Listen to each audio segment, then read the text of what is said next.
Assalamualaikum warahmatullahi wabarakatuh. Ustadz Teddy, Waalaikumsalam.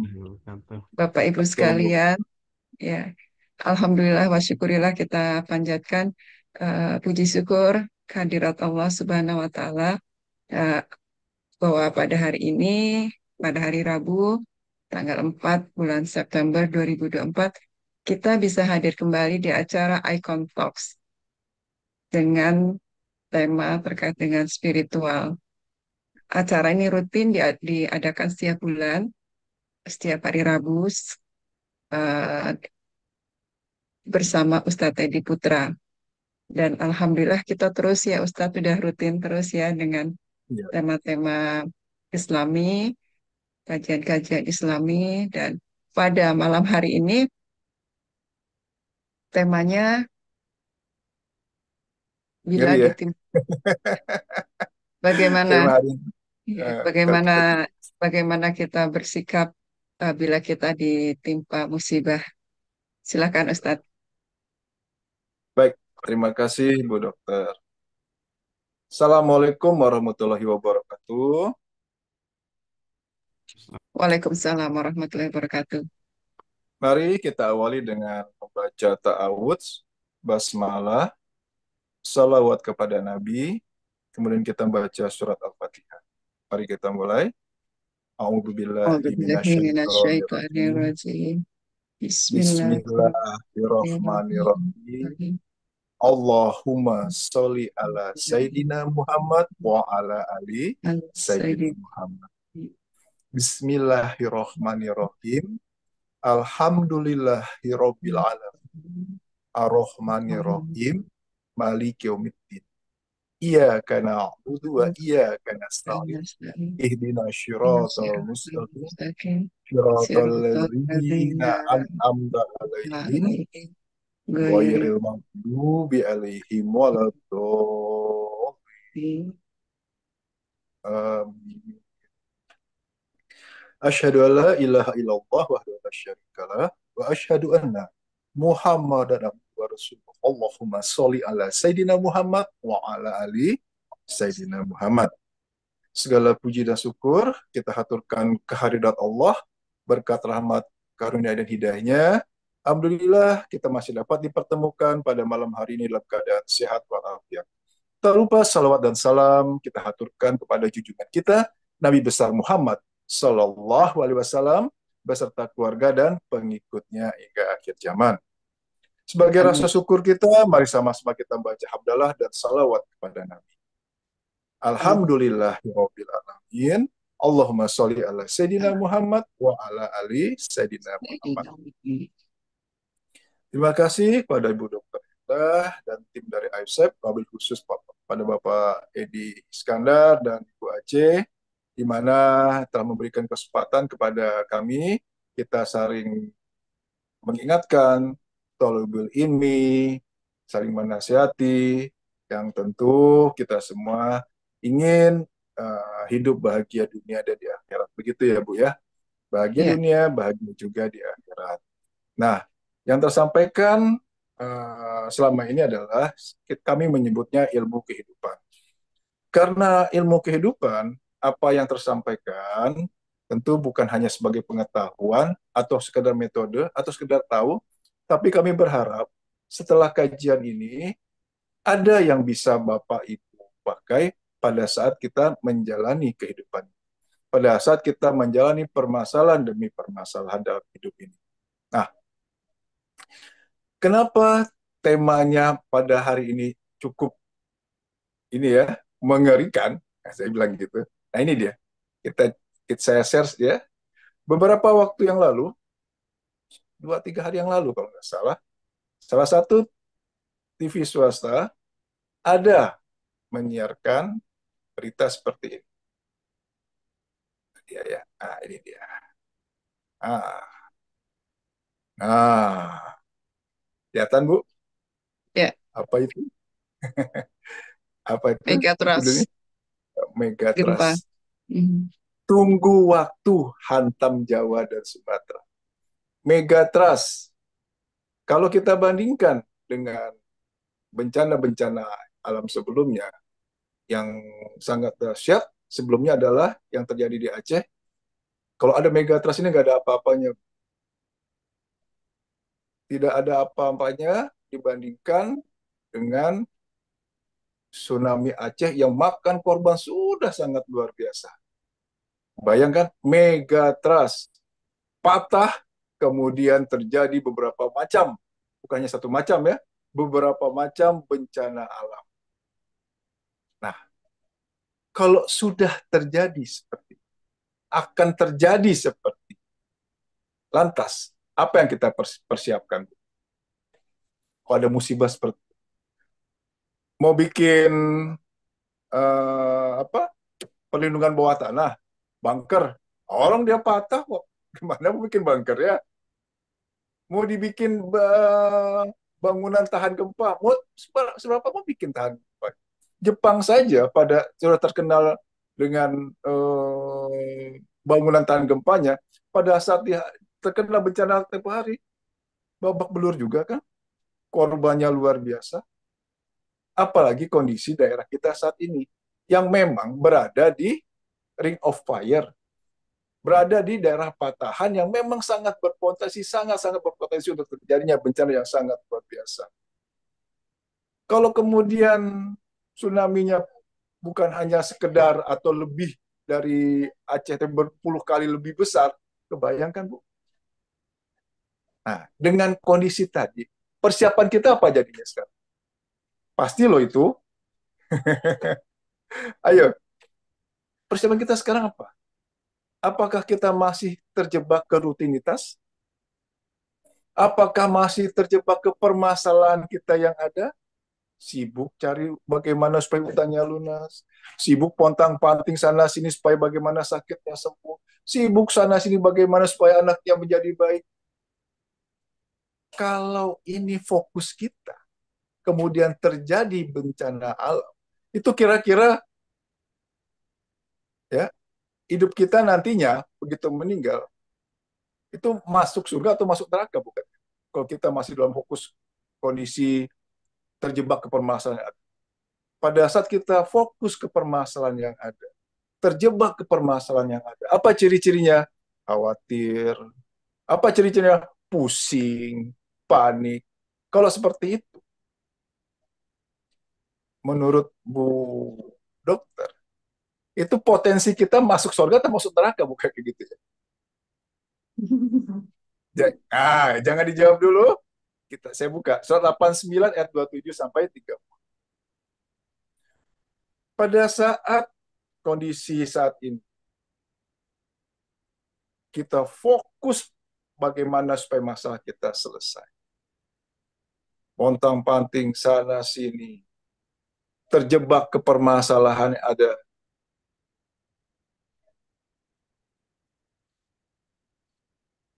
Nah, pertanyaannya, apakah kondisi seperti ini?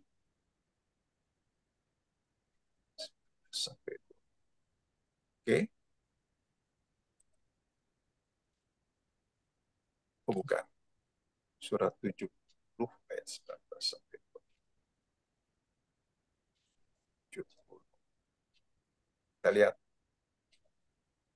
mana dia. Ini dia. 19.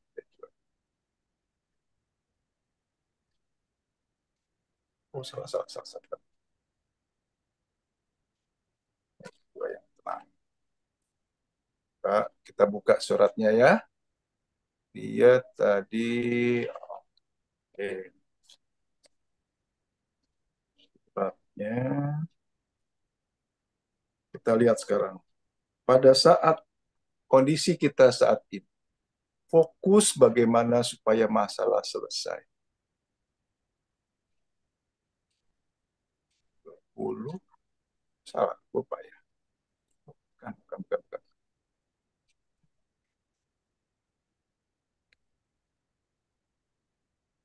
Bentar, sampai kita cari ya. Oke. Pada saat kondisi saat ini, kita terjebak ke permasalahan yang ada.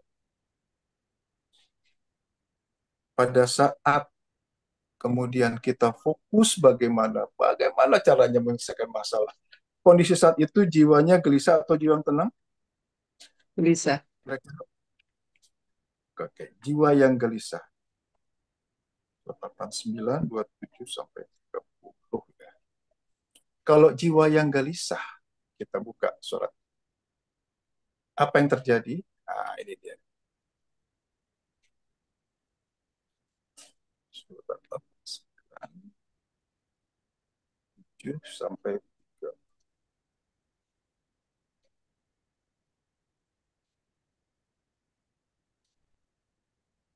Ah, ini dia. Silakan, Bu. Kita awali dengan ini ya, dasar ayat. Surat 89 ayat 27 sampai 30. Silakan, Bu. A'udzubillahiminasyaitonirrajim. Artinya saja. Wahai jiwa yang tenang, Mhm. kembalilah kepada Tuhanmu dengan hati yang ridho dan diridhoinya. Ya. Maka masuklah ke golongan hamba-hambaku dan Mhm. masuklah ke dalam surgaku. Nah, jadi syarat untuk masuk surga harus jiwa yang Tenang. tenang. Saya sampaikan di awal tadi. Pada saat kita terjebak ke permasalahan yang ada, entah masalah keuangan, entah masalah kesehatan, atau masalah apapun bentuknya, jiwanya tenang atau gelisah? Lisa, Kalau jiwa gelisah itu masuk surga atau di laundry dulu di neraka? Hati-hati loh. Jangan anggap remeh. Coba lihat, sekarang secara umum orang itu hidupnya tenang atau gelisah? Secara umum. Entah faktor ekonomi, entah hubungan dengan keluarga. Ini belum kita polit- bicara bencana ya. Belum kita bicara bencana loh. politik, Politik juga. Atau kesehatan. Ada lagi ya, kan? Apa cacar monyet katanya sekarang ya? ya, Nah itu. Kalau kita terjebak di kondisi saat ini, itu jiwa kita tenang atau gelisah? Lisa. Kalau jiwa gelisah masuk mana? Pegang dulu. Laundry dulu. Di laundry dulu. Kan kita nggak pengen. Ya, janji Allah ya. Selama dia beriman, dia nggak akan selamanya di neraka, akan dia keluarkan. Tapi permasalahannya sekarang, 1 jam, 1 menit neraka itu hitungannya ribuan tahun kan? Dan itu kita nggak pengen seperti itu gitu. Nah, mumpung saat ini. Kenapa? Kondisi saat ini, bencana belum. Kondisi kita masih, kita anggap ya normal-normal saja, masih bisa berusaha, makan bisa masih normal, beraktivitas masih belum ada gangguan. Nah, untuk itu, persiapkan. Persiapkan apapun aktivitas kita, harus bisa membentuk jiwa yang tenang. Jiwa yang tenang itu nggak bisa terbentuk dengan dadakan, spontanitas. Harus melalui proses. Bagaimana prosesnya? Perbuatan yang baik harus kita lakukan secara terus-menerus sehingga menjadi kebiasaan. Baru namanya membentuk jiwa. Contoh, kalau ingin terbentuk jiwa sedekah kita, kegiatan bersedekah, apakah cukup sebulan sekali, seminggu sekali, atau harus setiap hari kita lakukan supaya menjadi kebiasaan? Tiap hari. Setiap hari. Kalau ingin membentuk jiwa sedekah misalnya, berarti kegiatan sedekah yang kita lakukan harus dilakukan terus-menerus sehingga menjadi kebiasaan. Baru membentuk jiwa. Itu salah satu contoh. Jadi, jiwa yang tenang akan terbentuk kalau perbuatan yang baik kita lakukan secara terus-menerus sehingga menjadi kebiasaan.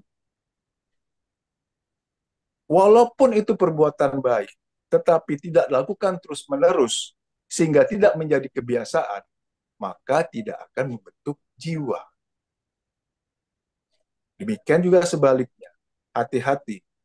Perbuatan yang tidak baik, bawaan yang ngeluh, marah aja, pusing aja, itu kan dilakukan secara terus-menerus sehingga menjadi kebiasaan, maka akan membentuk jiwa yang tidak tenang, jiwa yang tidak baik. Ini harus kita hati-hati. Jadi kalau kita ingin, ya, tapi kita semua sepakat bahwa kita akan ingin masuk surga. Saat masuk surga harus jiwa yang tenang. Kondisi saat ini kita balik lagi, semuanya membentuk. Kalau kita masuk ke dalam, terjebak ke dalam permasalahan yang ada, pasti jiwanya tidak. Jiwa nggak tenang masuk.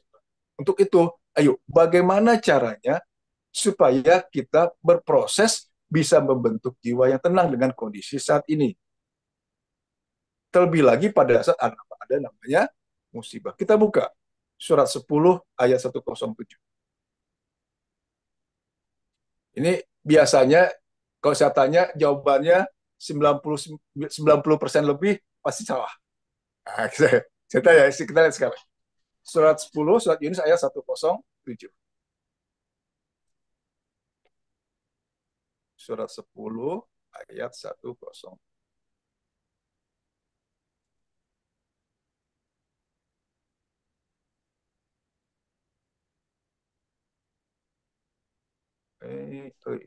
Ah, ya, silakan.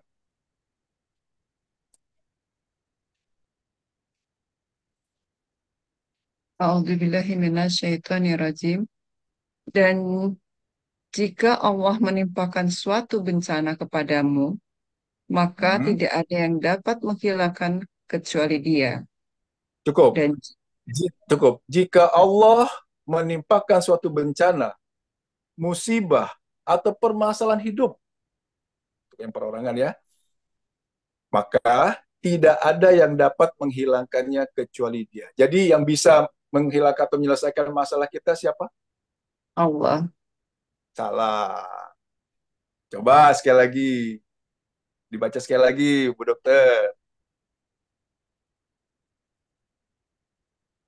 Diulang, Bu. Dan jika Allah Dan jika Allah menimpakan suatu bencana kepadamu, maka tidak ada yang dapat menghilangkannya menghilangkannya, kecuali kecuali Dia. Jadi siapa yang bisa menghilangkan musibah? Siapa yang bisa menyelesaikan masalah kita? Dia, Allah.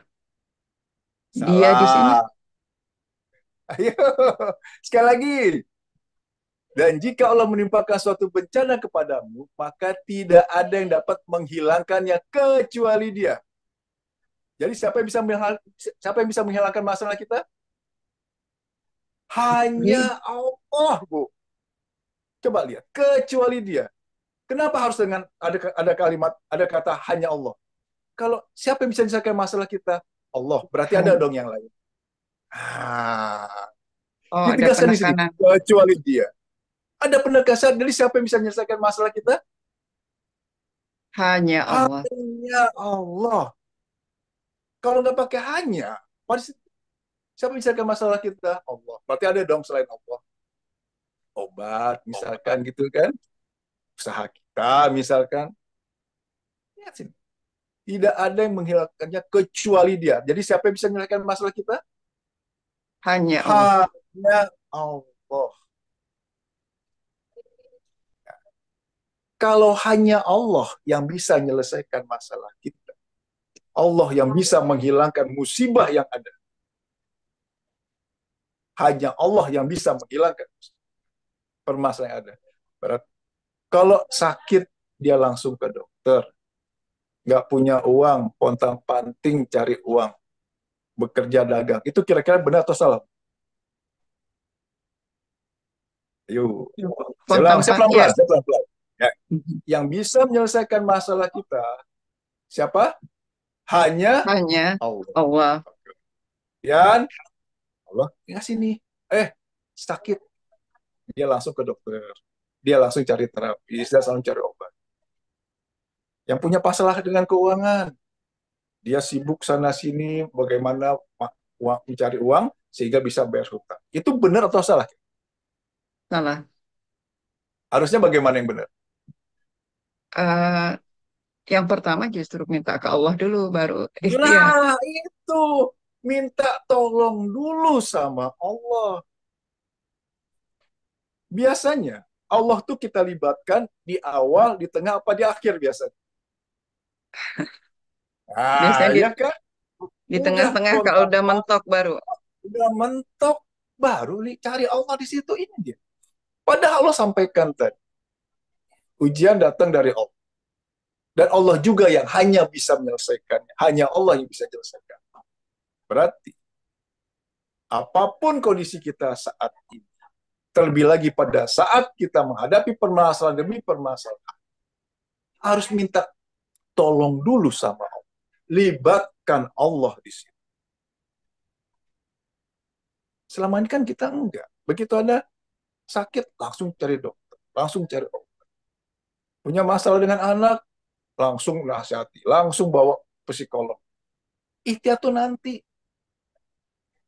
Betul. Kan kita harus ikhtiar. Betul, kita ikhtiar. Tapi ingat, Allah sampaikan tadi, yang bisa menghilangkan masalah kita hanya Allah. Untuk itu, langkah pertamanya, minta tolong sama Allah.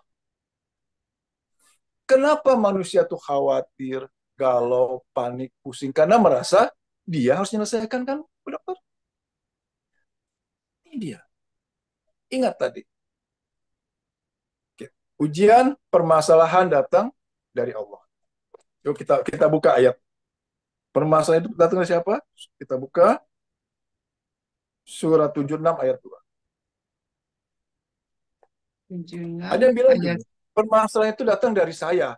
Karena saya boros, foya-foya,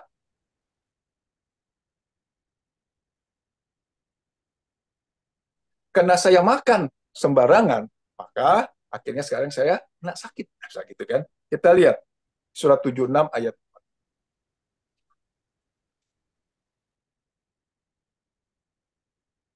Surat 76 ayat 2. Ujian itu datang dari siapa sih? Nah, kita lihat. Silakan, Bu Dokter. A'udzubillahi minasyaitonirrajim. Sungguh kami telah menciptakan manusia dari setetes mani yang bercampur, maaf, Ya, terus yang kami, yang kami hendak mengujinya dengan nah, perintah dan larangan. Karena oke. itu, Jadi berikan dia mendengar dan melihat jadi ujian itu datang dari siapa? dari Allah Allah. kan? Oh.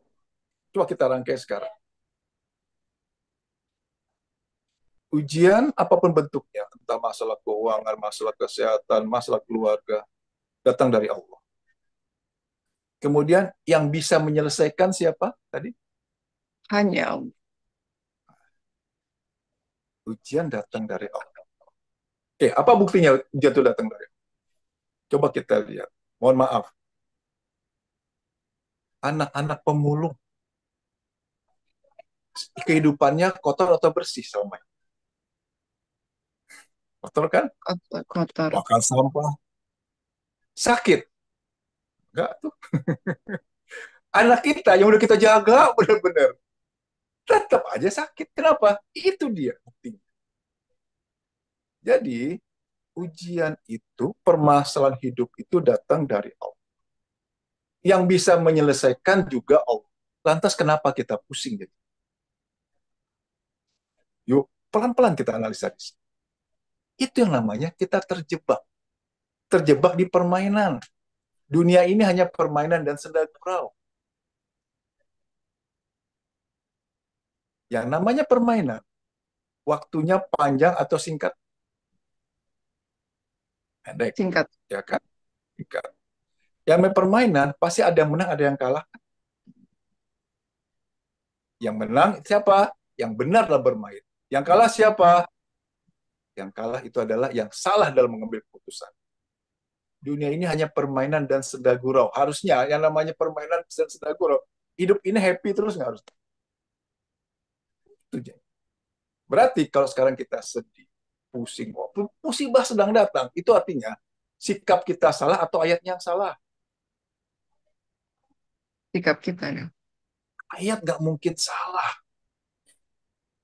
Tapi kan Pak Ustadz kita sedang mengalami musibah. Ambil contoh lah, misalkan kasus PHK. Musibah kan buat kita kan?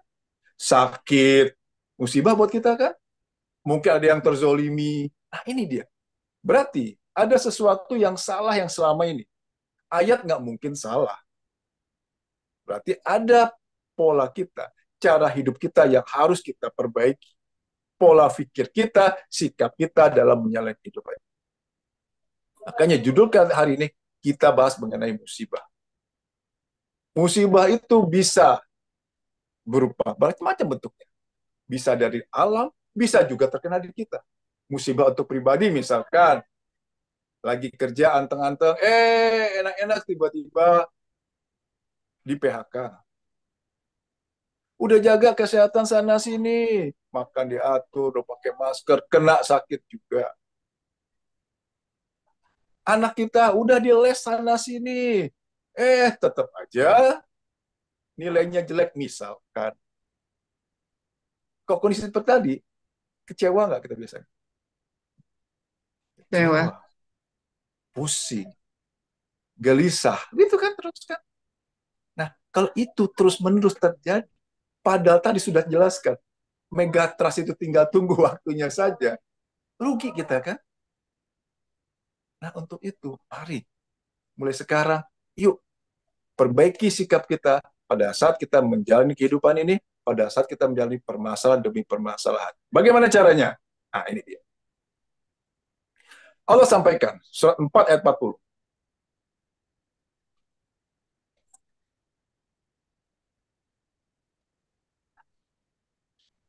Surat 4 ayat 40. Jadi pegang ayat-ayat ini ya. 4 pertama yang dipakai nih, 4:40. Anissa ayat 40. Silakan, Bu. Auzubillahiminasyaitonirrajim. Sungguh, Allah tidak akan menzalimi seseorang walaupun sebesar zarah. Dan jika ada kebaikan sekecil zarah, niscaya Allah akan melipat gandakannya dan memberikan pahala yang besar dari sisinya. Nah, yuk kita lihat tadi. Apapun kejadian yang terjadi, pasti atas izin Allah. Ujian pun datang dari Allah. Kemudian, pada saat Allah memberikan permasalahan hidup, kita anggap musibah lah. Selama ini, kita merasa tidak nyaman, merasa nyaman, atau merasa gelisah, merasa kok Allah tega banget ya. Kan gitu. Benar nggak? Pada saat ada permasalahan hidup, seakan-akan Allah tuh tega banget sama kita. Saya udah sholat, udah zakat, kok masalah banyak banget ya. Kan gitu. Seakan-akan Allah itu zolim. Betul kan? Allah maha pengasih, maha penyayang. Apa jaminan Allah? Satu, apapun yang Allah tetapkan, apapun yang Allah putuskan, tidak ada keinginan sedikit pun untuk bikin kita susah. Kalau kemudian dalam menjalani kehidupan ini, kita merasa susah, ayat yang salah atau sikap kita yang salah? Sikap kita. Lagi, sikap kita yang salah. Secara logika, secara akal, betul. Yang namanya ada permasalahan hidup, itu nggak enak. Nggak nyaman, nggak bisa bikin tidur nyenyak. Bahkan menimbulkan penyakit ujung-ujungnya. Kenapa? Kenapa? Karena kepikiran. Nah, secara keyakinan, satu, oh, apapun yang Allah izinkan, sedikit pun kejadian ini tidak ada keinginan Allah bikin kita susah. Pegang itu satu. Allah maha pengasih, maha penyayang, pada saat menimpakan suatu permasalahan, maksud Allah itu pasti baik. Kenapa? Allah berjanji tadi, Allah tidak akan menzolimi walaupun sebesar sarah pun. Janji Allah berikutnya, begitu kita berbuat baik, Allah akan lipat ganda. Pertama, sikap kita adalah, oh, ini terjadi pasti atas izin Allah. Karena atas izin Allah, Allah maha pengasih, maha penyayang, pasti maksudnya baik. Kenapa? Allah sudah janjikan tadi, Allah tidak akan menzalimi sebesar sarah. Loh, kok maksud Allah baik? Kita kaji lagi. Contoh sederhana. Sakit menggugurkan dosa. Setuju? Ya. Oke. Makin lama sakit, makin banyak nggak dosanya yang digugurkan? yang dihapuskan. Ya. Harusnya makin lama sakit, makin senang, senang atau sedih harus. Kenyataannya itu kan, makanya itu tadi. Ini salah satu musibah lah kita anggap situ ya. Apa diberi sakit? Kita semua tahu yang namanya sakit itu membutuhkan dosa. Oke? Berarti makin lama kita sakit, harusnya makin senang dong. Kenapa? Makin banyak dosa kita gugurkan. Ini dia. Pada saat kita terzolimi, tempoh hari ada salah satu jamaah saya bilang, Pak Ustadz, ini anak dari udah saya didik dari masih remaja lah. Sekarang udah pinter, malah mengkhianati saya. Rekening saya dibawa kabur. Katanya begitu. Oke. Pada saat orang terzolimi, biasanya dia senang atau sedih. Sedih. Sedih kan, kecewa, marah. Kita tarik lagi. Orang yang terzolimi itu, doanya mudah dikabulkan Allah nggak? Mudah. Iya, kenapa? Pada saat Allah menimpakan suatu bencana, permasalahan, ataupun dizolimi oleh seorang, itulah saatnya Allah sedang dekat dengan kita. Berarti, pada saat kita terzolimi, harusnya senang atau sedih harusnya? Senang. Kenapa? Inilah saat-saat yang mustajab doa saya akan dikabulkan. Allah. Tuh. Nah, sikap-sikap seperti inilah yang harus kita mulai ubah. Kalau secara akal, secara logika, benar ditipu orang atau dikhianati, difitnah itu nggak enak, menyesakan. Tapi secara keyakinan, oh, pada saat saya dizolimi, berarti Allah sedang dekat dengan saya, doa saya akan mulai dikabulkan. Ini dia. Manfaatkan.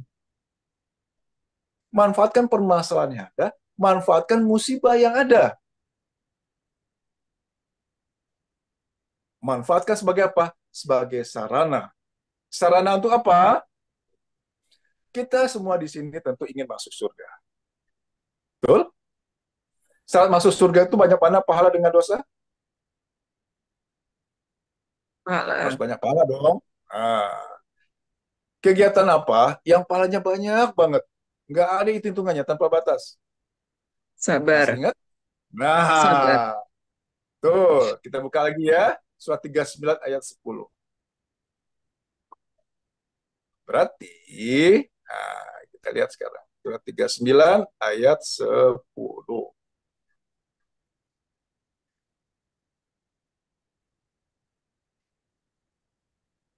Silakan, Bu Dokter. A'udzubillahi minasyaitonirrajim. Katakanlah Muhammad, wahai hamba-hambaku yang beriman, bertakwalah kepada Tuhanmu. Bagi orang-orang yang berbuat baik di dunia, ini akan memperoleh kebaikan. Dan bumi Allah itu luas. Hanya orang-orang yang bersabarlah yang disempurnakan pahalanya tanpa batas. Diawali dengan kata hanya. Hanya itu ada pilihan nggak? Nggak ada pilihan. Di Ya, Al-Quran, tadi dari 6.000 ayat lebih. Tidak ada satu yang Allah akan berikan pahalanya banyak banget tanpa batas, kecuali bagi orang yang bersabar. Hanya orang-orang yang bersabarlah yang Allah sempurnakan pahalanya banyak banget tanpa batas. Jadi, pada saat Allah menimpakan musibah kepada apapun bentuk, sebenarnya itu Allah tuh sedang memberikan sarana kita untuk masuk surga, sarana untuk dapat pahala tanpa batas. Ini yang kadang-kala kita lengah. Seakan-akan Allah tuh zalim, tega amat, kok harus apa pusing. Sikap kita ini harus perbaiki. Kenapa? Pegang ya tadi. Allah mau pengasih, mau penyayang. Allah berjanji gak akan menzalimi sebesar pun. Kok sekarang Allah kasih kesulitan seperti saya? Kenapa kok masalahnya bertubi-tubi? Masalah lagi. Nah, begitu kita lihat, oh ternyata Allah tuh melihat selama ini Perbuatan baik kita sudah lakukan, pahala kita dapat. Sengaja nggak disengaja, perbuatan tidak baik pun kita lakukan. Hingga dosa pun kita dapat. Maha baiknya Allah. Lantas Allah kasih kejadian enak atau kejadian tidak enak, Bu Dokter? Kejadian tidak enak. Justru kejadian yang tidak enak atau dengan kata lain musibah itu Allah berikan sebagai sarana kita untuk masuk surga. Ayo manfaatkan. Balik lagi tadi, secara akal, secara logika memang nggak enak ada musibah seperti itu. Tapi secara keyakinan, oh ini sarana saya untuk dapat pahala tanpa batas. Terima, itu dia. Kenapa harus kita terima? Tentu kita ingin manfaatkan hal ini sebagai sarana untuk dapat pahala tanpa batas. Kenapa harus menerima? Apapun bentuk permasalahan itu sudah terjadi atau belum terjadi. Namanya musibah. Sudah terjadi Sudah, kan? sudah terjadi. Sesuatu yang sudah terjadi bisa ditolak, bisa kita tolak nggak? Sudah terjadi kok. Nggak bisa. Karena nggak bisa ditolak, berarti harus diapa? Diterima kan? Ini dia. Jadi, satu lagi. Manfaatkan musibah yang ada. Permasalahan yang ada. Problem yang ada. Sarana saya untuk dapat pahala. Ini yang kita kesalahan. Makanya ayat tadi saya sampaikan di awal. Hanya Allah yang bisa menyelesaikan. Ujian datang dari Allah dan hanya Allah yang bisa menyelesaikan. Berarti tugas kita apa? Ayo, manfaatkan sebagai sarana untuk usaha. Kita buka ayat yang lain, 10.109. 6.000 ayat lebih di Al-Quran. Tidak ada satupun yang Allah perintahkan kita menyelesaikan masalah. Pada saat ada permasalahan hidup, apa perintah Allah? 10.109.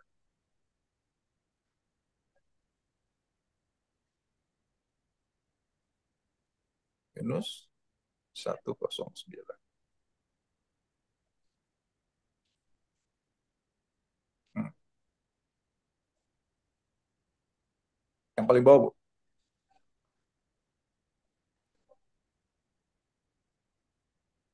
A'udzubillahi minasyaitonirrajim. Dan ikutilah apa yang diwahyukan kepadamu dan bersabarlah hingga Allah memberikan keputusan. Hmm. Dialah hakim yang terbaik. Allah perintahkan apa? Bersabar kan? Bersabar hingga Allah memberi keputusan. Kapan sakitnya sembuh? Kapan hutangnya lunas? Kapan anaknya berubah menjadi baik? Tugas kita apa? Bersabar. Terima. Kenapa harus terima? Ini sudah terjadi. Kenapa harus terima? Janji Allah berikutnya. Inna Allah masobirin. Al-Baqarah 153. Allah beserta orang-orang yang sabar. Jadi, pada saat ada musibah, apapun bentuknya, ayo posisikan diri kita termasuk kelompok orang yang bersabar. Janji Allah apa? Inna Allah masobirin. Allah beserta orang-orang yang sabar. Janji Allah apa? Hanya orang yang bersabarlah yang Allah akan berikan pahala tanpa batas. Lantas, ikhtiarnya kapan Pak Ustadz? Ada tahapannya. Pertama, terima dulu. Posisikan diri kita sebagai orang yang lihat orang lihat, oh, masuk kelompok orang yang bersabar. Siapa orang yang bersabar? Orang yang menghormati apa yang sudah Allah tetapkan. Saya terima ya Allah, pasti maksudmu baik. Apapun bentuk musibah. Saya terima ya Allah. Engkau sudah berjanji nggak akan menzolimi sedikit pun. Walaupun secara logika, secara akalnya nggak enak ya Allah. Tapi hamba yakin engkau memberikan yang terbaik untuk terima. Saya terima ya Allah. Pasti maksudmu baik. Alhamdulillah. Masuk kelompok orang yang bersabar. Orang yang menghormati apa yang Allah sudah tetapkan. Nah, langkah berikutnya, yang bisa menyelesaikan masalah kita siapa? Allah, hanya Allah. Hanya Allah. Karena hanya Allah yang bisa menyelesaikan apapun bentuknya musibah, kita pun hanya Allah yang bisa menghilangkan. Berarti langkah kita berikutnya, apakah kita masih terus mencari solusi bagaimana masalah kita selesai, atau kita serahkan sama Allah? Serahkan sama Allah. Nah, itu. Kenapa serahkan sama Allah? Karena hanya Allah, Allah yang bisa Allah yang menyelesaikan. Itu dia. Dengan mudahnya kita bilang, saya serahkan pada ya Allah. Haula wala quwata illa billah, misalkan gitu ya. Sebenarnya kita ucapkan. Tapi masih kepikiran, masih pusing, masih panik. Itu kira-kira sudah diserahkan atau belum diserahkan Pak? Kondisi seperti itu. belum. Jadi benar-benar total serahkan. Kenapa kita belum masih pusing? Karena merasa kita masih bisa kok nyelesainnya. Ini Bu yang salah. Kayak tadi, kenapa kondisi saat ini saya bilang kita angkat dari tema musibah? Karena itu tadi, mumpung sekali lagi, musibah di luar sana belum terjadi. Mumpung kondisi kita masih sehat walafiat.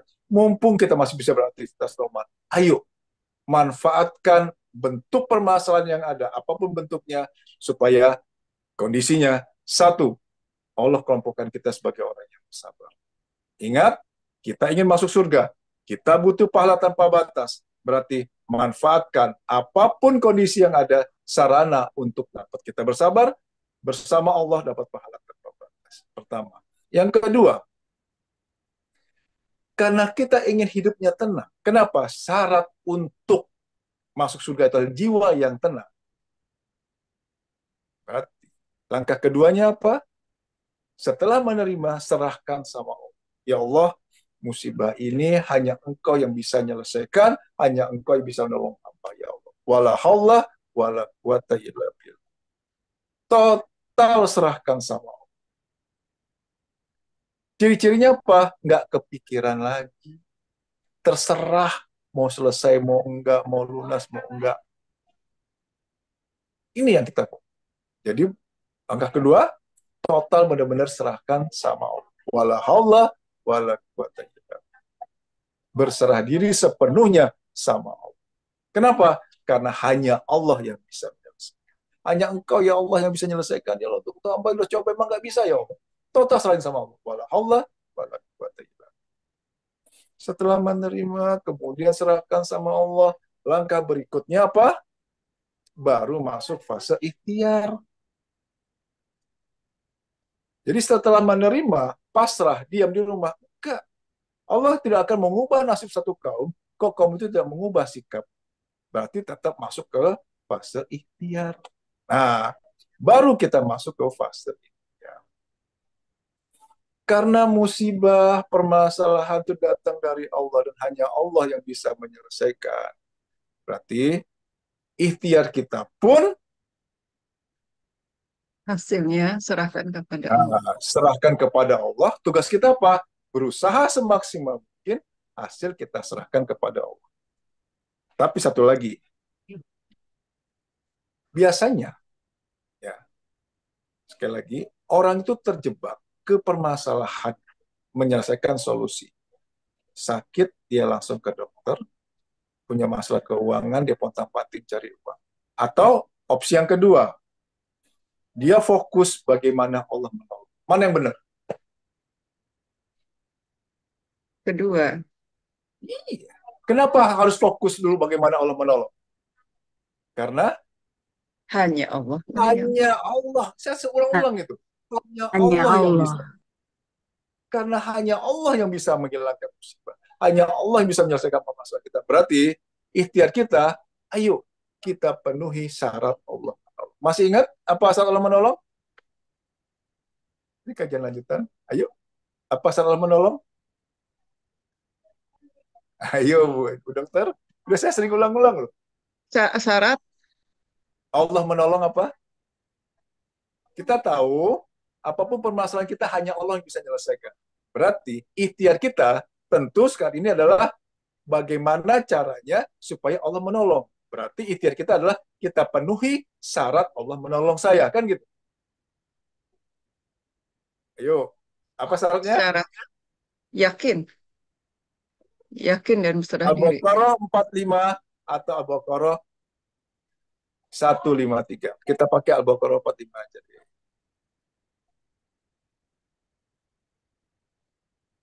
Al-Baqarah ayat 45. Ini syarat Allah menolong.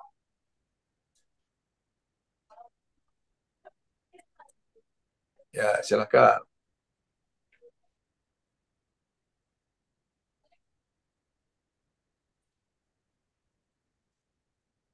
A'udzubillahiminasyaitonirrajim.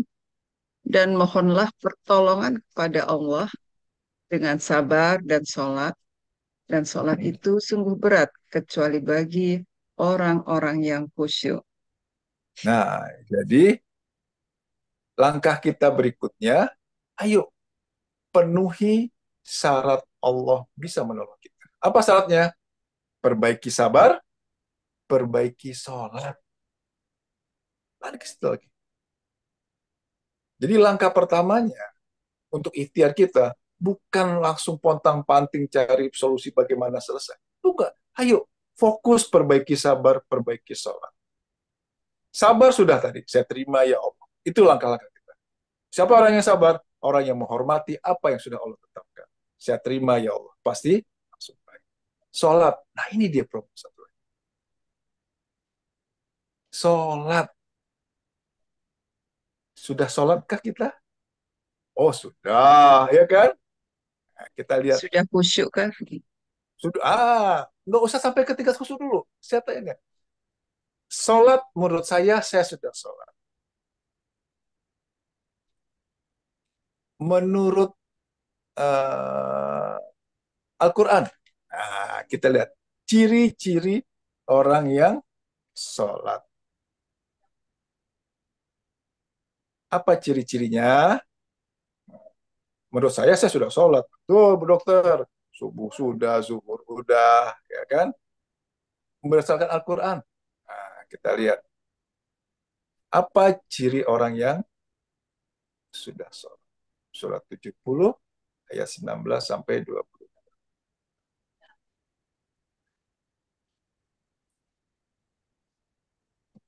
Silakan, Bu Dokter.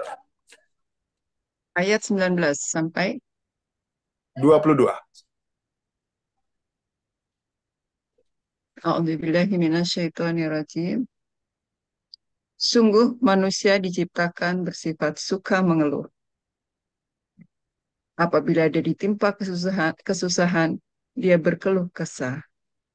Dan apabila mendapat kebaikan harta, dia jadi kikir. Hmm. Kecuali orang-orang yang melaksanakan sholat. Nah, sungguh itu apa? Benar sebenarnya. Betul. Manusia itu memang diciptakan bersifat suka mengeluh. Dikasih musibah, dikasih permasalahan hidup, dia berkeluh kesah. Dikasih kebaikan, kemudahan, rezeki, dia jadi pelit, jadi kikir. Kecuali orang yang melaksanakan sholat. Jadi, kalau sekarang masih suka mengeluh, masih kadang-kadang pelitnya datang, itu kira-kira sudah sholat atau belum sholat? Belum. Nah, lihat di sini. Kalau masih mengeluh, kadang-kadang mengeluh, berarti sholatnya harus diperbaiki. Kenapa? Ciri yang orang yang sudah sholat itu dia nggak akan mengeluh, nggak akan pelit, ya, pada saat ada kemudahan rezeki. Kenapa kita fokus lagi ke sholat? Ini akan saya ulang-ulang. Jadi apa pentingnya sholat, Bu Dokter? Apa manfaatnya sholat? Kenapa sih kita harus sholat? Nah, itu dulu. Kita kupas lagi mengenai sholat. Ya, yuk, kenapa? Apa pentingnya sholat? Yang pertama kali dihisap itu apa? Sholat. Sholat. Bukan masalah hutang kita, bukan ibadah kita. Yang pertama kali dihisap itu adalah sholat. Sholatnya baik, yang lainnya nggak perlu hitung lagi. Nggak akan dilihat lagi. Tapi sholatnya Allah lihat masih kurang. Mana puasanya, mana umrohnya, mana sedekahnya, mana hajinya. Kalau kemudian dihisap satu persatu, mulai dari kita akil balik, Mulai kita lahir sampai kita meninggal nanti, itu berarti prosesnya lama pas bentar. Lama kan? Kegiatannya kan banyak banget ya. Kita ingin cepat atau ingin lama sih diperiksa itu sebenarnya? Ingin cepat Kalau ingin cepat berarti harus apa yang kita fokus perbaiki? memenuhi Sholat. syarat. Sholat betul. Sholatnya fokus di situ. Kenapa? Sholatnya baik, yang lainnya nggak akan dicek lagi. Lanjut, sudah. Kalau ingin lolos siksa kubur, ingin lolos siksa neraka, ayo fokus perbaiki sholat. Pada saat dia terjebak ke permasalahan yang ada, dia fokus bagaimana menyelesaikan masalah yang ada. Biasanya sholatnya khusyuk atau pikirannya jalan-jalan, sholatnya tepat waktu atau mulur-mulur waktu, atau jangan-jangan malah nggak sholat jadi. Ini yang salah sama. Makanya saya bilang tadi di awal, jangan terjebak ke permasalahan. Kenapa? Masalah itu Allah yang bisa menyelesaikan. Tenang aja. Justru yang harus kita fokus itu adalah sesuatu yang Allah belum jamin. Apa yang Allah belum jamin? Satu, apakah sholat kita diterima apa enggak? Apakah sholat kita sudah cukup atau enggak? Hati-hati. Kita cek sholat kita sekarang masih.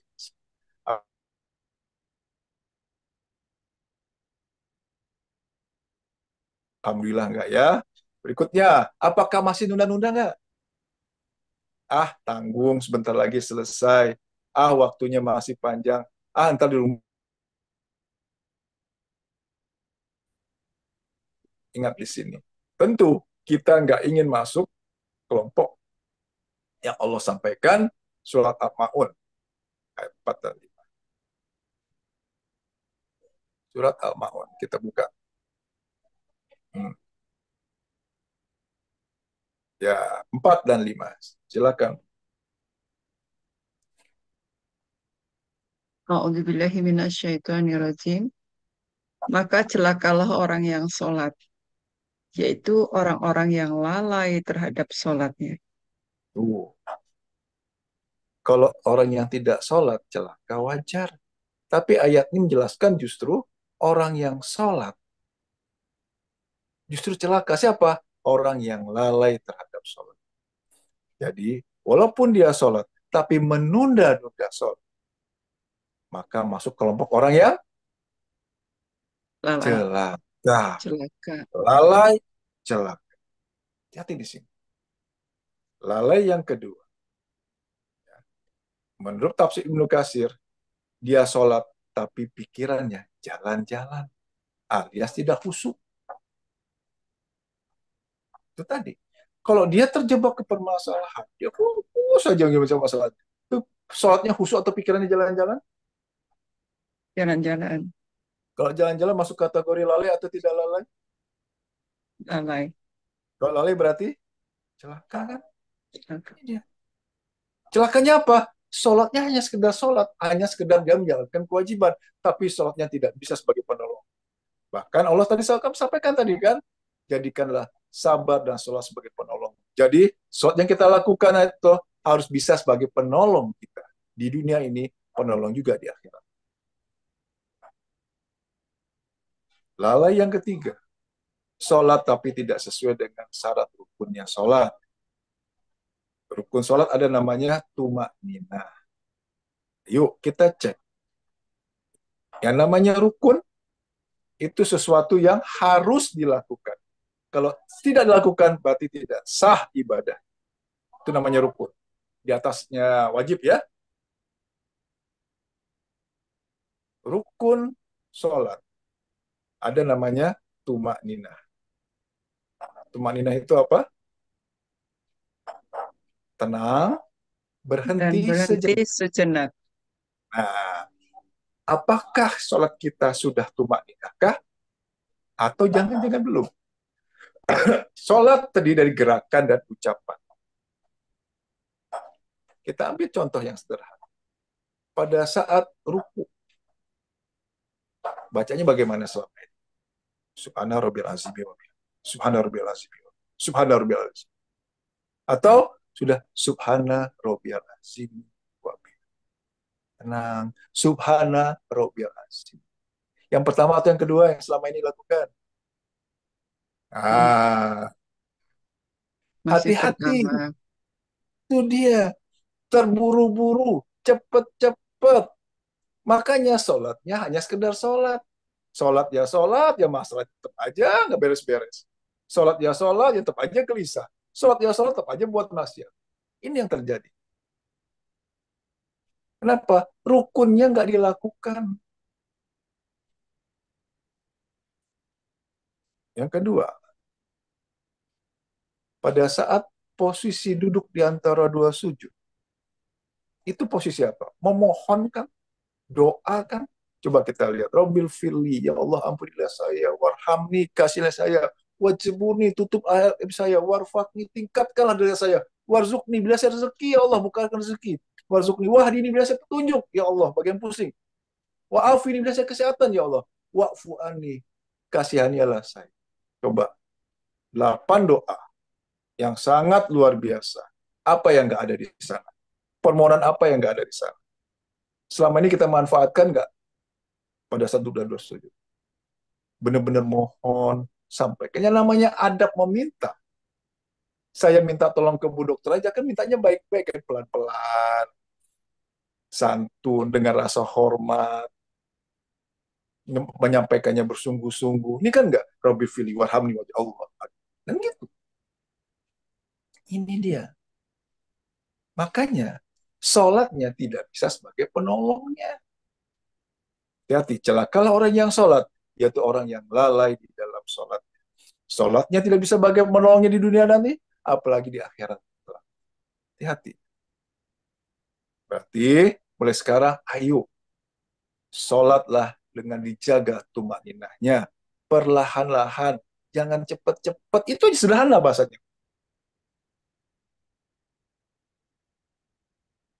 Berikutnya, setelah memperbaiki kualitas sholat wajib, apakah cukup hanya sholat wajib saja?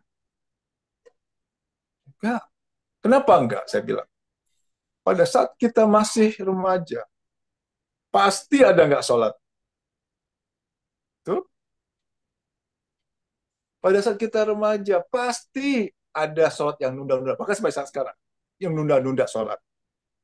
Makanya itu, selain sholat-sholat wajib, yang 5 waktu, lengkapi tambah lagi dengan sholat-sholat sunnah. Tuh. Kenapa kita fokus di sholat? Sholat yang pertama kali dihisab. Sholat itu sebagai penolong. Ayo, manfaatkan di sini. Jadi, mulai sekarang, bukan hanya sholat wajib, tapi sholat sunnah pun lakukan. Utamakan yang pertama adalah sholat sunnah yang nilai pahalanya hampir sama dengan nilai sholat wajib. Namanya sholat sunnah yang mu'akadah. Apa itu? 2 rakaat sebelum subuh. 2 rakaat atau 4 rakaat setelah sebelum zuhur. 2 rakaat setelah zuhur. 2 rakaat setelah maghrib. 2 rakaat setelah isya. Jaga sholat-sholat sunnah tadi. Berikutnya apa? Jaga juga sholat-sholat sunnah yang nggak pernah Rasul tinggalkan. Apa itu? Sholat witir. Apa itu? Sholat duha. Ayo, cukup tahajud 2 rakaat, tahajud 1 rakaat witir. Cukup 2 rakaat duha, tapi dilakukan terus-menerus. Sehingga menjadi kebiasaan. Ini dia. Allah lebih menyukai sesuatu yang istiqomah terus-menerus. Walaupun jumlahnya sedikit ketimbang banyak, tapi lakukannya sekali-sekali. Tuh. Oke.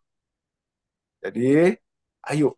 Mulai sekarang, fokuslah kita bagaimana supaya Allah menolong. Pantaskan diri kita ditolong Allah. Perbaiki sabar, perbaiki sholat. Bukan hanya sholat wajib saja, tambah sholat-sholat sunnah yang baik. Oke, ada yang ingin bertanya? Silakan.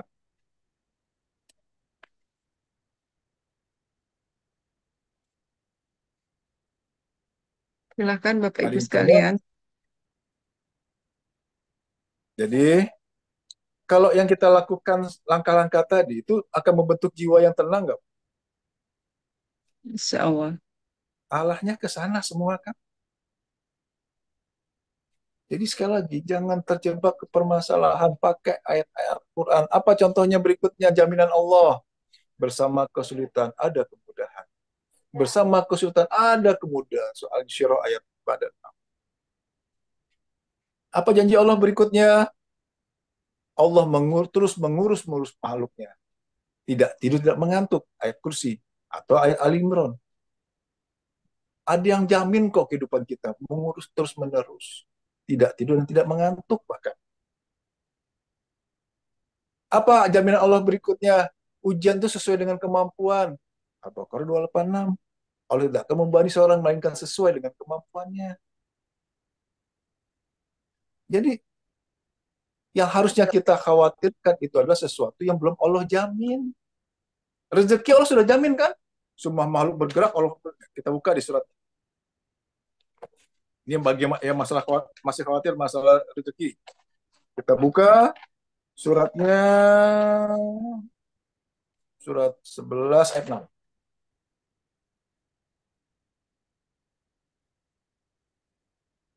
Surat 11 ayat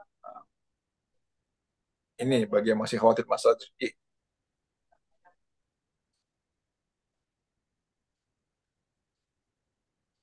11 ayat. Silakan Bu. A'udzubillahiminasyaitonirrajim. Dan tidak satupun makhluk bergerak bernyawa di bumi, melainkan semuanya dijamin Allah rezekinya. Dia mengetahui tempat kediamannya dan tempat penyimpanannya. Semua tertulis dalam kitab yang nyata, Lauh Mahfudz. Apa janji Allah di sini? Semua, tidak satu pun makhluk selama dia masih bergerak ada nyawanya, ya, Allah jamin rezeki. Berarti rezeki itu tinggal ngambil atau masih mencari. Tinggal ngambil. Ya, berarti kemana selama ini saya mencari rezeki? Itu benar apa salah jadi mencari rezeki? Tinggal ngambil, menjemput kan? Ini dia. Yang namanya mencari bisa dapat, bisa enggak. Allah sudah jamin loh. Tidak satu pun berbuat, semuanya mereka semuanya Allah jamin rezekinya. Bahkan di ayat yang lain, makhluk yang tidak bergerak sekalipun Allah jamin rezeki. Jadi yang sekarang harus kita khawatirkan itu bukan mengenai permasalahan hidup, bukan masalah rezeki, bukan masalah sakit atau kapan sembuhnya. Tapi yang perlu kita khawatirkan ada yang belum kita Allah jamin. Apa yang Allah belum jamin? Satu, apakah sholat kita sudah diterima Allah apa enggak? Yang kedua, apakah pahala kita lebih banyak pada dosa? Kan itu yang belum Allah jamin. Ini yang harusnya kita fokus dari sekarang. Mumpung belum mega trust. Mumpung kondisi kita masih sehat. Di luar sana masih aman. Oke, saya ingatkan diri saya sendiri dan Bapak Ibu yang hadir di kajian, Pak. Ayo, kita manfaatkan kondisi saat ini kita yang masih, kita bilang kondisi nyaman. Kenapa? Jangan sampai kemudian terlambat, telat. Siapa tuh orang-orang yang telat? Nah, surat 32 ayat 12. Ini dia. Yang masuk kita kelompok golongan ini ya. 32 ayat 12. Surat 32 ayat 12. Ya, silakan. A'udzubillahiminasyaitonirrajim. Dan alangkah ngerinya jika sekiranya kamu melihat orang-orang yang berdosa itu menundukkan kepalanya di hadapan Tuhannya. Mereka berkata, "Ya Tuhan kami, kami telah melihat dan mendengar, maka kembalikanlah kami ke dunia. Niscaya kami akan mengerjakan kebajikan. Sungguh, kami adalah orang-orang yang yakin. Yang berkata-kata di sini orang yang masih apa orang yang sudah mati Sudah mati. nyesel kan? Percuma kan? Coba waktu saya hidup dulu, saya perbaiki sholat saya. Coba pada saat saya hidup dulu, musibah yang ada saya manfaatkan supaya dapat pahala banyak. Ini dia, terlambat. Sungguh kami adalah orang-orang yang yakin telat. Kenapa? Udah meninggal, udah mati. Nggak bisa apa-apain lagi. Menyesal. Tentu kita nggak ingin masuk di kelompok ini. Untuk itu, ayo ingat, dunia ini hanya permainan dan sedang waktunya singkat. Jangan terjebak ke permainan. Tapi fokuslah bagaimana kita melaksanakan, menjalankan ayat-ayat Al-Quran yang ada. Kita jadikan Al-Quran itu sebagai solusi dalam menjalani kehidupan. Solusi pada saat kita mengalami yang namanya permasalahan demi permasalahan, solusi pada saat kita mengalami namanya musibah, apapun bentuk. Itu perhatikan tadi. Ya, silakan. Jika ada yang belum jelas, ada yang ingin bertanya, Silakan Bapak kami Ibu persilakan. sekalian.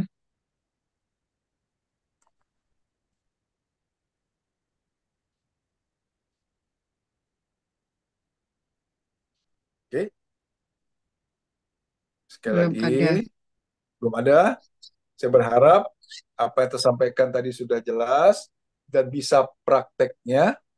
Jadi ingat, suatu metode, suatu kajian, apapun bentuknya, sangat disayangkan kalau kemudian hanya sekedar tahu. Tahu, kemudian berikutnya paham, setelah itu dipraktekkan. Itu yang lebih penting. Jadi ada manfaatnya gitu. Harus bermanfaat di kemudian hari. Setelah isi kajian ini, besoknya, langkah demi langkah, perbuatan demi perbuatan, kegiatan demi perbuatan kita, semuanya menuju bagaimana supaya jiwa kita tenang. Kan gitu. Kan semua pasti ingin hidupnya tenang. Nggak ada yang ingin hidupnya gelisah. Allah pun menginginkan hidup kita tenang.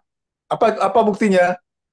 Allah menurunkan Al-Quran sebagai pedoman dan petunjuk dalam menjalani kehidupan. Begitu, dokter. Ustaz, Ya, silakan. pada saat kita dapat cobaan ya, jadi apakah sakit atau mungkin ya apapun itu misalnya eh, Masalah dengan keuangan, masalah dengan ya keluarga, kan gitu aja kan tiga ya kelompok ya itu kan. sekitar itulah. Itu Hmm. eh, tadi di awal kan kita menerima ya dulu Ustaz. Tapi itu tidak di awal banget itu ini saya ya Ustaz. Masih eh, belum refleks gitu loh. Jadi masih aduh kok sakit ya gitu ya. Lalu setelah itu baru baru istighfar, astagfirullahaladzim ini semua dari Allah. Terus setelah itu eh, Oke. baru jadi perlu latihannya. Tanyanya adalah gimana latihannya begitu kita kena apapun itu tuh langsung gitu tuh. Jadi Baik. kan langsung menerima dan langsung biar, ingat Allah gitu. biar bisa refleks gitu ya. Kan Belum gitu belum intinya kan. belum belum refleks Belum banget gitu. refleks. Nggak apa-apa. Memang itu proses. Jadi gini, kenapa saya bilang proses? Dari kita dulu sejak kecil sampai kita umur segini, kan kita di diarahkan, selesain masalah kamu. Kamu masih bisa, ngapain sekolahin jauh-jauh, ngapain dikasih pendidikan sana kalau itu aja nggak bisa kan itu. Pasti doktrinnya itu. Kamu harus menyelesaikan masalah kamu. Itu tanggung jawab kamu. Kan gitu. Pakai ilmu yang ada, pakai kenalan yang ada. Itu selama ini. Karena itu sudah terpola bertahun-tahun, belasan tahun, puluhan tahun. Untuk sekarang merubah, memang perlu proses. Jadi bagaimana caranya? Biasakan. Ini, yang namanya ingin ahli. Kalau ingin ahli itu berlatihnya setahun sekali, sebulan sekali, atau setiap hari harus berlatih. Sesering mungkin. Tiap hari. Setiap hari. Berlatihnya dengan apa? Ayo, permasalahan hidup kan? Itu nggak usah kita minta. Allah akan berikan itu. Cuma sekarang kita manfaatkan atau enggak. Itu tinggal sekarang. Jadi, mulai sekarang, mulailah ruhani kita yang mimpin. Supaya kenapa? Supaya mudah menerima. Kalau akal, sulit nerimanya. Coba, difitnah orang. Gimana? Aku pakai akal. Gak terima dong. Oh, saya bener kok. Sakit. Secara akal. Dia bersyukur atau dia mengeluh? Dia menerima atau dia mengeluh secara umum? Mengeluh kan. Masih mengeluh ini. Ini dia. Itu. Jadi, supaya mudah menerima. Mudah ya. Satu kok. Kuncinya satu. Satu kata, 5 huruf. Itu kunci. Ayo, Pak. Satu kata, 5 huruf. Ayo, ada yang tahu di sini? Supaya mudah menerima. Tadi kan Sabar. salah. Satu kata, 5 huruf. Nekat. Orang nekat masih perlu mikir nggak?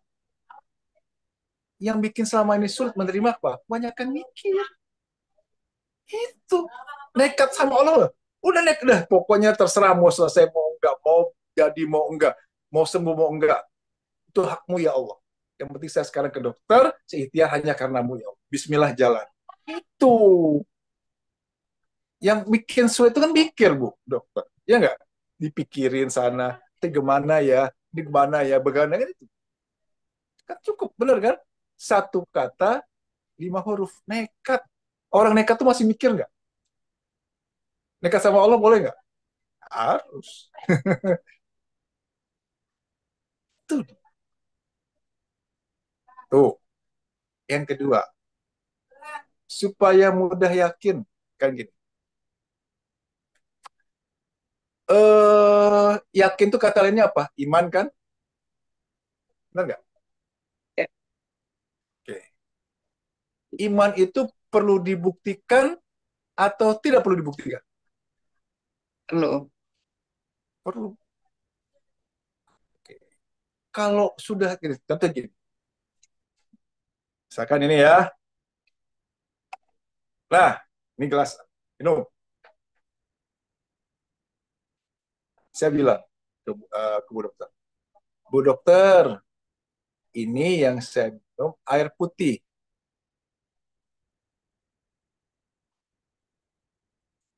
Bu Dokter tadi bilang, kalau beriman harus dibuktikan.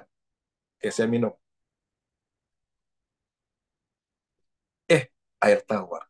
Benar, aku. Kalau iman dibuktikan, masih perlu keyakinan nggak kalau udah terbukti? Udah terbukti masih perlu keyakinan nggak? Udah terbukti. Justru karena dia belum terbukti, maka butuh namanya iman. Butuh namanya keyakinan. Isra Mikraj misalkan. Itu kan sulit dibuktikan secara logika. Tapi kita yakin ada kan? Jadi ya, iman tuh perlu dibuktikan nggak? Enggak. Kalau udah terbukti itu nggak perlu namanya iman. Oh, saya yakin kok. Ya Allah, terbukti kok baru ya dibilang yakin. Nah, justru karena memang belum terbukti, makanya kita perlu namanya keyakinan, namanya percaya, iman, gitu. Jadi Al-Quran itu langsung kita yakini atau kita coba proses dulu, benar apa enggak?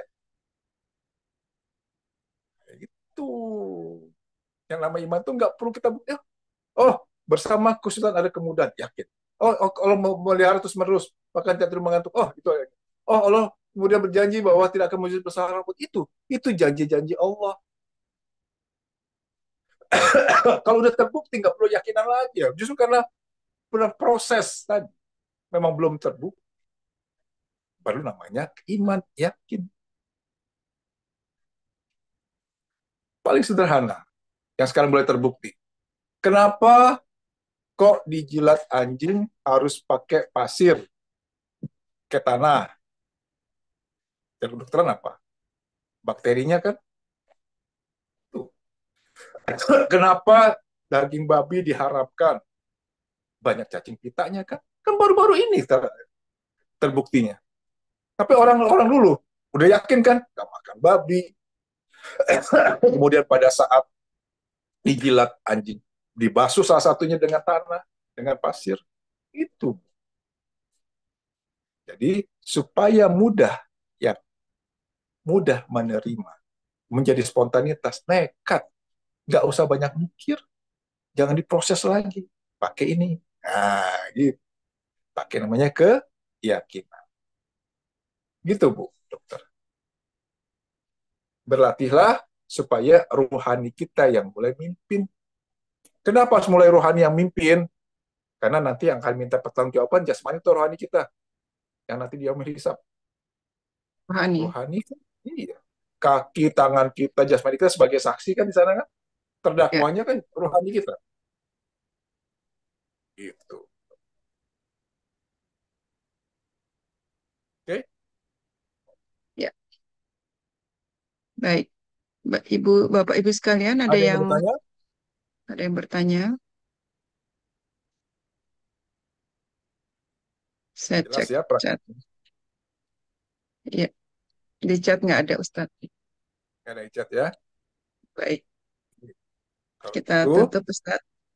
ya. Silahkan. Jadi eh, kesimpulannya adalah manfaatkan musibah yang ada.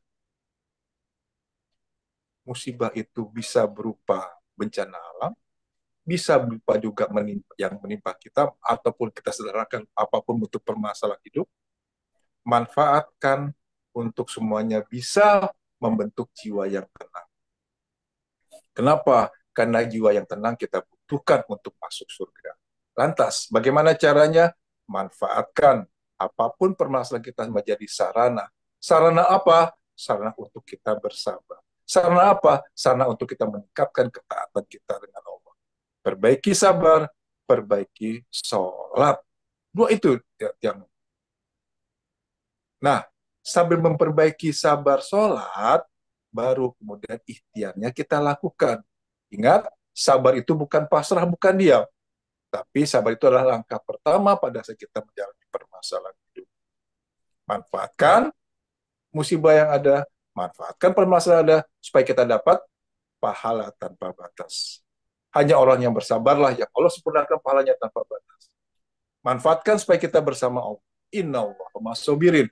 Allah beserta orang-orang yang sabar. Ingat akan janji-janji Allah. Bersama kesulitan, ada kemudahan. Jadi sesuatu apapun permasalahan kita, Allah sudah siapkan solusinya. Berikutnya, ujian sesuai dengan kemampuan. Tenang aja. Kenapa? Allah mau pengasih, mau penyayang. Allah tak akan menzolimi sebesar apapun. Tenang aja, kenapa? Allah terus menerus mengurus makhluknya. Ali Imran ayat 2. Nah, jadi pakai ayat-ayat Al-Quran sebagai solusi kita pada saat menjalani kehidupan ini, menjadi solusi kita pada saat kita menjalani namanya musibah yang ada. Baik, sebelum kita tutup, mari sama-sama kita berdoa ya. Kita membacakan surat Al-Fatihah yang fadilahnya pertama kita akan sampaikan kepada Rasul, berikutnya fadilah atau pahalanya kita sampaikan kepada orang-orang yang akan kita sebutkan nanti satu persatu. Mari kita awali dengan istighfar 3 kali, kita mohon ampun kesalahan Allah ya. Astaghfirullahalazim. Astaghfirullahalazim. Astaghfirullahalazim.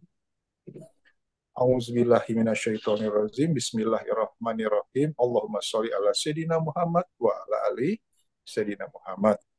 Ya Allah, Engkau yang Maha Pengasih lagi Maha Penyayang. Kami mengucapkan surat Al-Fatihah. Mohon ya Allah, fadilahnya disampaikan kepada junjungan kami, Nabi besar Muhammad Sallallahu Alaihi Wasallam beserta keluarga.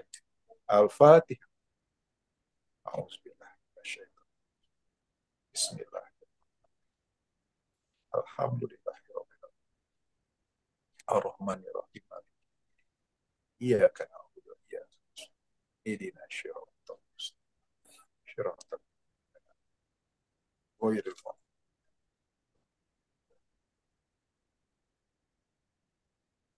Ya Allah yang Maha Pengasih lagi Maha Penyayang, kami mengucapkan surat Al-Fatihah.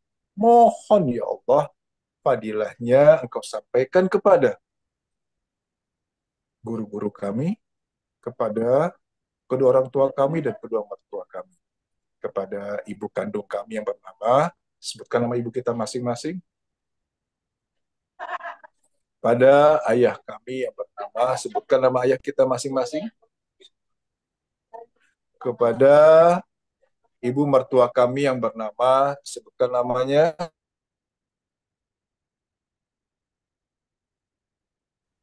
kepada ayah mertua kami yang bernama, sebutkan namanya, dan kepada seluruh anggota keluarga kami, yaitu anak-anak kami yang bernama, sebutkan nama anak kita,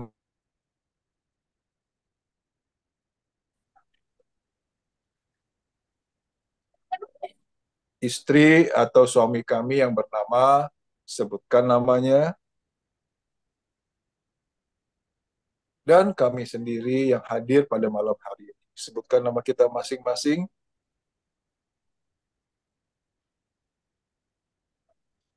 dan juga mohon ya Allah, fadilah Al-Fatihah yang kami bacakan, dimohon ya Allah, Engkau sampaikan kepada saudara-saudara kami yang berada di belahan dunia lain, yang saat ini sedang tertindas, sedang teraniaya, wabil khusus yang berada di Palestina, Gaza, dan sekitarnya. Al-Fatihah. Auzubillah. Bismillah. Alhamdulillah. Ar-Rahman.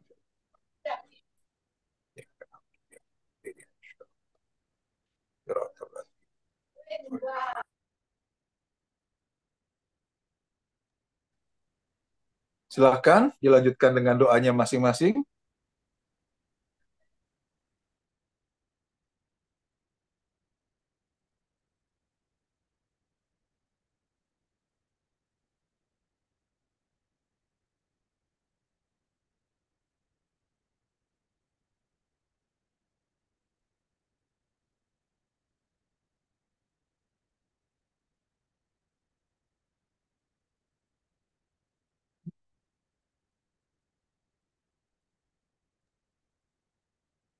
Amin, amin ya robbal alamin.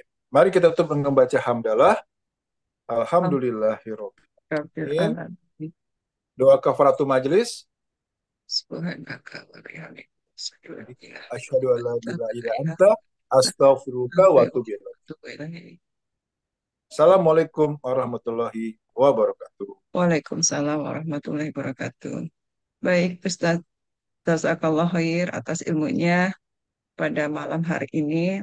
Insya Allah membuat kita semua semakin bertambah bekal kita dan semakin iman, semakin sabar, semakin Makin baik tenang. sholatnya, semakin sabar, semakin baik sholatnya dan semakin Nah, itu. tenang dalam kondisi apapun.